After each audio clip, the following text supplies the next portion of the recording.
గ్రామంలో యాదయ్య అనే ఒక జాలరి ఉండేవాడు. అతని భార్య పేరు శాంతమ్మ. వీరికి 2 పిల్లలు.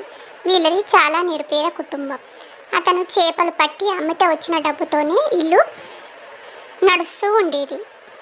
రోజు యాదయ్య తన భార్య దగ్గరకు వచ్చి, ఏదైనా సర్ది ఉంటే గట్టు శాంత, నేను చేపల వేటకు వెళ్తున్నాను అని చెప్తాడు. దానికి శాంత, ఇంటిలో సరుకులన్నాయి, నిండుకున్నాయి, మీరు తెస్తే గాని ఇల్లు గడవడం చాలా కష్టంగా ఉంది అంటుంది. దానికి యాదయ్య, బాధపడకు, ఈరోజు ఎలాగైనా నేను డబ్బులు సంపాదిస్తాను అని చెప్పి వెళ్ళాడు. ఇలా వేటకు వెళ్ళిన యాదయ్య సముద్ర మధ్యలోకి వెళ్ళాడు. అప్పుడే అక్కడ ఒక స్నేహితుడు తారసపడి, యాదయ్య, ఇంత లోపలికి వస్తున్నావు, ఇక్కడ రాణి చేప ఉంటుందని తెలియదా? అది ఎంత భయంకరమైన చేపను, దానివల్ల ఎంతమంది ప్రాణాలు పోయాయో తెలియదా అంటాడు. దానికి ఆ జాలరి, నాకు ఇల్లు గడవడం కష్టంగా ఉంది, ఒడ్డున చేపలు పడటం లేదు, అందుకే ఇంత మధ్యలోకి వచ్చాను, నా భార్యలను పస్తులు పెట్టడం ఇష్టం లేదు అని చెప్తూ ఇంకా లోపలికి వెళ్ళిపోయాడు. యాదయ్య వలను విసిరాడు. వల విసిరంగానే రాణి చేప పిల్ల ఒకటి అందులో పడింది. అంతే, కోపంతో రాణి చేప అతనిపై దాడి చేసింది. ఆ దాడిని తట్టుకోలేక అతని నడుముకు దెబ్బ తగిలింది. స్నేహితుడి సహాయంతో ఇంటికి చేరుకున్నాడు.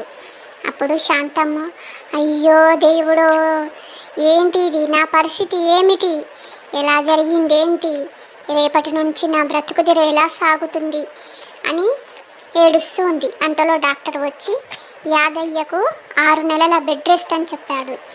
దానికి శాంతమ్మ చాలా బాధపడింది. దానికి యాదయ్య కూడా బాధపడ్డాడు. నేను మంచాన పడ్డాను, రేపటి నుండి ఇల్లు ఎడగలుస్తుందని. దానికి శాంతమ్మ ధైర్యం చెప్పింది, మీరు బాధపడకండి, నేను ఎలాగలాగా చేస్తాను అని. తను కొద్దిగా డబ్బు అప్పు తీసుకొని ఇల్లు సాగదీసింది. ఇలా ఉండగా యాదయ్య పరిస్థితి దీనంగా మారుతుంది రోజు రోజుకి. శాంతమ్మ బాగా ఆలోచించగా ఉపాయం సోచింది. తన దగ్గర ఉన్న బంగారు ఉంగరాన్ని అమ్మేసి వచ్చిన డబ్బుతో చేపలను కమ్మి, చేపలమ్మ చేపలు, చేపలమ్మ చేపలు అని అమ్మడం మొదలుపెట్టింది. ఆ వచ్చిన డబ్బుతోని ఇంట్లో నెట్టుకొస్తుంది. ప్రతిరోజు చేపలు అమ్మేది. చేపలమ్మ చేపలు, చేపలమ్మ చేపలు. ఇంతలో ఒక ఆవిడ, చేపలమ్మ ఎంతకిస్తున్నావు అంది. 200 అమ్మ. 200? 150కి ఇస్తావా అని అడిగింది. అమ్మ చేపను చూసి చెప్పు అని చెప్పింది. దానికి తను 150కి అయితే సరే, లేదంటే వద్దు అంటుంది. దానికి శాంతమ్మ, సరేలే అమ్మ, మీదే మొదటి బేరం, తీసుకోండి అని అక్కడ చేపల్ని విక్రయించింది. తనకు ఆ రోజు లాభం బాగా వచ్చింది. చాలా సంతోషపడి శాంతమ్మ అలాగే మళ్ళీ చెరువు గట్టున వెళ్ళేసి చేపలు పట్టే ఒక జాలరిని చూసింది. చేపలు పడుతూ ఉన్నాడు. తను ఒక రాణి చేప పిల్లని అందులో పట్టడం తను గమనించాడు. తను ఆలోచించింది బాగా. వెళ్ళి అక్కడున్న చేపల్లో రాణి చేప పిల్లలు కూడా ఉన్నాయి. దాన్ని తన డబ్బులంతా పెట్టి కొని ఆ సముద్రంలోకి వదిలిపెట్టింది. రాణి చేప పిల్లలు సంతోషంగా తన తల్లి దగ్గరికి వెళ్ళాయి.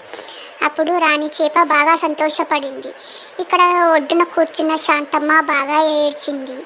అయ్యో, నా దగ్గర ఉన్న డబ్బు అంతా మొత్తం పెట్టి ఆ చేప పిల్లలు కొన్నాను, ఇప్పుడు నా ఇంట్లోకి ఎలా గడుస్తుంది, నా తిండి ఎలా, నా భర్త మందులకి ఎలా నేను సమకూర్చాలి అని బాగా ఏడుస్తూ ఉంది.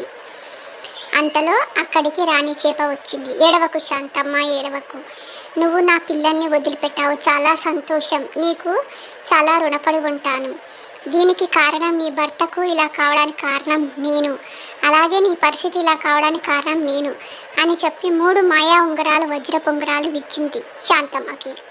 శాంతమ్మ చాలా సంతోషపడింది. నీకు ఏ అవసరం వచ్చినా నా దగ్గరికి మళ్ళీ రా అని చెప్పింది. శాంతమ్మ సరే అని చెప్పేసి అంది.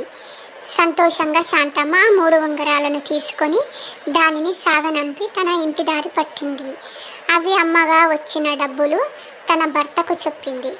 జరిగిన విషయమంతా రాణి చేప పిల్లని తన సముద్రంలో ఎలా వదిలిందో చెప్పింది. దానికి యాదయ్య, నేను కూడా తప్పు చేశాను, తల్లి నుండి పిల్లల్ని వేరు చేశాను, అందుకే ఈ శిక్ష పడింది. కానీ ఆ చేప ఎంత మంచిది చూడు, తన ఉంగరాలు ఇచ్చింది అని చెప్పాడు.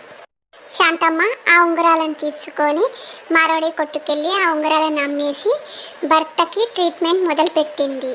పిల్లలకు కూడా మంచి బట్టలు వేసింది. అతని ఆరోగ్యం కుదుటపడింది. వీళ్ళు అందరూ సంతోషంగా రాణి చెప్ప దగ్గరకు వచ్చి కృతజ్ఞతలు తెలుపుకున్నారు. చూసారా పిల్లలు, మనము చేసిన సహాయం తిరిగి మనకు వస్తుంది. ఎప్పుడైనా సరే శాంతమ్మ తెలివిగా ఆలోచించి తల్లి దగ్గర పిల్లని చేర్చింది. తన భర్తను, తన పరిస్థితిని మార్చుకోగలిగింది.